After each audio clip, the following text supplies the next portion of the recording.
Hey everybody, it's PartyElite, and today we're taking a look at the newly announced upcoming title from Mimimi Games, the folks that have pretty single-handedly revived and revitalized the stealth tactics genre. It's no secret that I'm a huge fan of their previous game, Desperados 3, and I think they've done great work before that with Shadow Tactics Blades of the Shogun as well. Now, thanks to them inviting me to a digital event held just last week, I can share with you the gameplay reveal and announcement trailer of Shadow Gambit: The Cursed Crew, a game that has quickly become my most anticipated of the year. Please keep in mind that all the gameplay footage you'll see today is in alpha, so it might have some missing visual flair and might otherwise be buggy at times or subject to change. If you'd like to keep up with the game and others like it on the lead up to and after release, don't hesitate to subscribe to the channel, and if you're curious about other exciting games coming into space over the course of 2023, you might want to check out the video I've linked in the pinned comment down below. With all that said, and with no more time to waste, let's dive in. The core gameplay mechanics. If you ever played the old Commandos games or any of the games from the Desperados series, including Desperados 3 from 2020, you'll be familiar with the tropes of the stealth tactics genre. You're given control of a small group of individuals, each with a unique set of capabilities, and you're taken from mission to mission using, as you might imagine, stealth and tactical thinking to overcome your enemies and complete whatever objective you set out to complete. Each of the characters at your disposal will have a unique set of capabilities, and finding synergies between said characters is a key part of the puzzle. One might be particularly good at distracting guards, turning their attention elsewhere during crucial moments, while another might be great at dropping targets from a distance, while another still might be a melee assassin extraordinaire. As you use these characters in tandem, you'll find yourself hiding behind cover, crawling from bush to bush, or waiting for the opportune moment to sneak or run by, keeping a constant eye on enemy patrols, which way they're looking, and which way they're not. There have been a few games of this style in the last handful of years, and there are a few set to release this year alone, so what sets Shadow Gambit: The Cursed Crew apart? Well, I'm sure the footage playing in the background has given you at least something of an idea, but there's more to it than first meets the eye. Between a non-linear adventure and a massive cast of characters, Shadow Gambit doesn't just unleash creative potential through its fantastical elements and zany ideas, but it does so while being a very open-ended experience in some very intriguing ways. The magical elements here aren't just set dressing, but an intrinsic element of the entire game, and it's clear that devs have had a lot of fun with the options it opens up. Your ship, the Red Marley, is a ghost ship with a living soul that takes you from place to place, acting as a rather large hub world that you can explore, where you can plan your expeditions, and where you can hang out and converse with your crew, learning about their backstories and engaging with side quests derived from their own pasts. But that's not all. The ship itself is also a convenient way for the game to integrate the time manipulation elements that are always crucial for these games when they get particularly challenging especially. Not only will you be able to pause and give orders to all of your team members for the times when coordinated executions are essential, but you'll also be able to rewind time and freeze your physical characters in place while planning their movements to see how quickly they can get from one place to another, if they're able to make a gap for the brief moment an enemy guard looks away, so on and so forth. During a Q&A session with the devs, it sounds like they truly want to embrace this in-world bit of lore as a way to enable higher stakes. Rather than players feeling like pause, rewind, and experimentation are cop-outs or the easy way out, so to speak, they want to encourage players to use those features as a key magical power that you have in-universe access to. It's a nice touch, and if it means some of the challenges can be a little bit tighter as a result, I'm all for it. Apart from the time control mechanics, there are a few other ways in which the core gameplay stands out, or is otherwise unlike its predecessor from the same devs. For one, they've stated that social stealth is not going to be a consideration this time around. In Desperados 3, for example, you had characters who could flirt with guards to keep them occupied, or alternatively, there were safe zones where you could walk around to plan your approach, and guards wouldn't pursue you even if they saw you, unless you were doing something suspicious. Neither of these will feature in Shadow Gambit, as you play characters that are pretty much always suspicious by virtue of being undead. I mean, look at these guys. They're definitely up to no good. Apart from that, your enemy is the Inquisition, and they've definitely got a bone to pick with you at every interval. They're also doing away with the star system that added unique side objectives to each mission in Desperados 3. While this feels like a bit of a miss at first, the reason is quite sound, as we'll discuss in further detail in a moment, but basically they're just too many variables involved to make the star system viable or fun, as the relative sandbox nature of the game this time around is just so open-ended. Similarly, there won't be a focus on things like leaderboards or speedruns, though I wouldn't be surprised if the greater community starts to design challenges themselves, specifying which crew to take on which mission and seeing what the best possible execution is. Once again, it sounds like the devs don't want that kind of optimization to be the focus on their end, instead prioritizing the game's design around multiple alternative solutions rather than optimizing a singular one. While I loved the star system and the challenge in Desperados 3, I don't really have an issue with the decisions being made here on this front. Variety is the spice of life, after all, and variety really is the name of the game here, with the complete sandbox and the openness to player choice. To that end, let's take a look at the non-linear Caribbean adventure. Set on the mysterious island chain known as the Lost Caribbean, Shadow Gambit pits your motley crew against the imperious Inquisition that controls it during the Golden Age of Piracy. They despise all that is supernatural and seek to destroy you and others like you using soul-devouring fire as you seek out the mysterious treasure of one legendary Captain Mordecai. What the treasure does, we do not know, but as a pirate, it's your duty to seek treasure out after all. In order to do so, you'll be going from island to island, engaging in multiple missions on each island, unlocking them based on progression or through conversations with your crew. Many missions are tied to their individual backstories, and though you won't need to complete all of these extra missions, you will need to pursue a certain percentage of them for the final act of the game. Now, to be clear, not only will you unlock missions through the completion of prior ones, but you'll unlock entire islands through the completion of key missions too. And since you're allowed to pursue missions in any order you prefer, and you're allowed to island hop as you desire, this really opens the game up as far as what order you approach things in. The story, then, has to be told in a non-linear way, and I'm really curious to see how exactly the devs pull this off. From the sound of things, apart from missions unlocking subsequent missions, your approach won't really have an impact on your experience as far as conversations or domino effects are concerned. In other words, when two missions are unlocked simultaneously, completing one before the other isn't likely to glean you any additional benefits per se. With that said, since multiple missions will take place on the same island, sometimes unlocking at the same time, though you can't complete the objectives for both missions at the same time, you can use one mission to help you with scouting for the other, or for future missions alike. Each mission, from the sound of things, takes place on the whole island, regardless of where your actual objective for that mission is, and each mission will have a predetermined size limit on your crew and a time of day associated with it too, determining how easy it is to spot or be spotted, and if you'll only be visible when close to light sources, or anytime you're not hiding in a cave or among bushes and grass.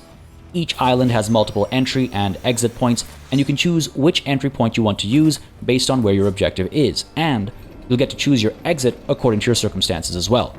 Do you want to start up close and get in and out as quickly as possible, or would you rather start further away and scout more of the island for future missions, learning its nooks and crannies to better pick your team for a future mission? Will you go in with your preferred cast of characters, potentially limiting your options based on their abilities, or will you switch things up in the interest of finding an alternative approach to the task at hand?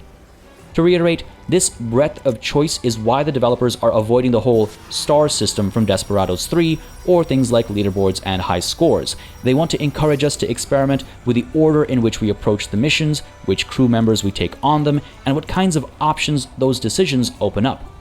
A single mission, then, becomes available for multiple playthroughs, not just because you might want to experiment with a different solution to a very specific moment or complete things, half a second faster, but also because you might want to experiment with a completely different crew or with a different landing zone, and this applies across every mission, across every island. This is something that really has me excited. Don't get me wrong, I love a good, well-told linear story, but there's just something about how Shadow Gambit seems to be balancing a relatively open world to allow us a decent bit of agency without stuffing the game with filler content or arbitrary quests on randomly generated maps that end up sounding like a good idea but typically become boring pretty quickly. These are all handcrafted, with hand-placed obstacles and enemies, and with a pedigree for excellent level design. We've seen a few elements of map design in action already, from the ladders and vines you can expect to climb, to the cave network that allows you to traverse gaps that might otherwise seem impossible, to natural traps that you can use to your advantage, to specific enemy types that can trigger alarms versus those that carry big guns, others that are a bit tougher to take down, and others still who are somehow connected with one another, where taking one down will alert the other, forcing you to consider a seemingly easy situation rather differently. The open-endedness is astonishing, and the wild part is the order in which you approach missions and islands isn't the only variable that you have control over. Picking your crew. Look, the world, the writing, the art, the island hopping, and the non-linear story is all very characterful. But what could be more characterful in a game like this than, well, the characters themselves? And once more, the folks at Mimimi Games decided to push things here. Not only will you have a total of 8 unique characters to pick and choose from, each with their own unique special abilities, strengths, and weaknesses, but the order in which you unlock them and which characters you take on any given mission are decisions entirely in your hands. This is no small matter when you consider how precise the level design needs to be in a game like this, especially when you consider the types of abilities that these characters boast. If you played Desperados 3 and are familiar with Isabelle Moreau, this is like that, except on roids. Like all the roids in the world. Every character here is an undead pirate able to manipulate themselves or the world around them using magic of all kinds. Take, for example, Gail Labrie. She can load friend and foe alike into her cannon and fire them. Fire them where? Wherever you please. Off the edge of a cliff, over an obstacle, onto rooftops or the tops of towers and walls, onto enemies. Imagine how much of a difference it makes having the ability to do that in any given scenario versus not. That's not to say any one character is the perfect solution for every team. In fact, during the Q&A session, multiple devs confirmed that their favorite moments in gameplay during development were when they deliberately avoided their favorite character choices just to test others out, only to find fresh new synergies and opportunities that they would have missed had they stuck to old favorites. I love the sound of that. Why fire a friend over a wall when you can have Mr. Mercury submerge into the ground and pop out of it on the other side instead? Or maybe you want both, or maybe you need neither since Afia can teleport in the blink of an eye to slaughter the guard standing by the gate instead. To actually acquire characters beyond what I assume to be your starting 3 of Labrie, Mr. Mercury, and Afia, you'll need to seek out the legendary Black Pearls littered across your missions, and then use them to raise additional crew members from the dead. Again, the order in which you do so is, you guessed it, entirely up to you, so if you more quickly want access to someone in particular, you can pursue their revival first. Of the huge variety of characters you see on screen right now, all looking interesting in their own rights, we've only seen gameplay of a few of them. All characters we've seen in action so far seem to have the option to use a gun, but they only have the one shot each, so ideally the need to use it never arises, and if it does, you'll have to make sure to make it count. Similarly, everybody we've seen so far is able to engage in melee to bring an enemy down, though they're much easier to spot during the kill animation, so you need to be very wary of that before you make the decision to get too aggressive. They're all also able to tie up, pick up, and dispose of bodies, hiding them to make sure a patrolling guard doesn't spot them and raise the alarm, and they're all able to revive fallen allies too, as long as they get to them before time runs out. Important to note, all 3 of the characters we've seen in action are able to carry bodies while crouching, reducing their chance of being spotted when doing so in order to dispose of them far away from where they were dropped. The fact that this is actually noted in tooltips means that there will be some characters who cannot drag bodies around while crouched, and so they'll be a lot easier to spot when they're disposing of bodies, again asking you to think differently when using those characters. Now, getting a bit more specific, Gale is able to load up friend or foe into her cannon, as I mentioned earlier, knocking them out in the process, and then she can either unload them at her feet or launch them a fixed distance to varying heights or over obstacles. They'll land knocked out too, and landing on a person will knock the target out as well. This can be used in a few clever ways, as you can imagine. She can also toss firecrackers within a radius around her to draw guards to wherever she threw them. Her cannon, unfortunately, means she's unable to swim and will have to find other ways around such obstacles. Mr. Mercury, or John Hughes Mercury, is able to enter an alternative realm with the help of his trusty anchor. Once in this realm, he can't be spotted, and he's able to sneakily pop out within a certain radius of where he entered it, or he can pop out from under an enemy to take them to the other realm with him and leave them there permanently. When in this alternate realm, he's also able to use his fish friend Sir Reginald within the same radius to draw the attention of guards, forcing easily distracted enemies to look towards Sir Reginald. He's able to swim and climb all manner of ladder, vine, and rock wall alike.